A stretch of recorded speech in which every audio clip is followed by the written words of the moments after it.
During meiotic prophase, homologous chromosomes undergo synapsis to facilitate meiotic recombination, yielding crossovers. It remains largely elusive how homologous synapsis is temporally maintained and destabilized during meiotic prophase. We identified Fbxo47 that encodes the Fbox protein as one of the meiosin striate target genes. In this study, we characterized Fbxo47 using knockout mice. Testis-specific histone H1T is a marker of spermatocytes later than mid-pachytene and round spermatids.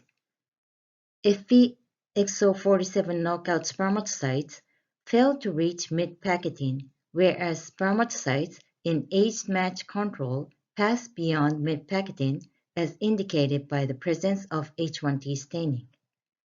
This suggests that the progression of meiotic prophase was blocked in Fbxo47 knockout spermatocytes. Although failed in reaching mid-pachytene,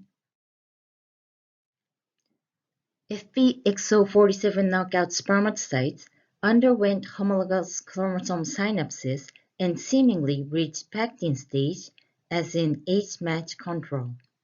Curiously, however, despite the failure in reaching mid-pachytene, Fbxo47 knockout spermatocytes exhibited apparent diplotene-like chromosome morphology. This observation indicates Fbxo47 knockout spermatocytes failed to reach bona fide diplotene stage of meiotic prophase, although exhibiting apparent homolog desynapsis.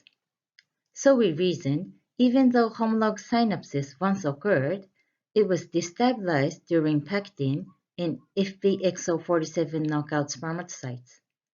In this paper, we propose that Fbxo47 functions independently of SCFE3 ligase and plays a crucial role in preventing synaptonemal complex from premature disassembly during meiotic prophase.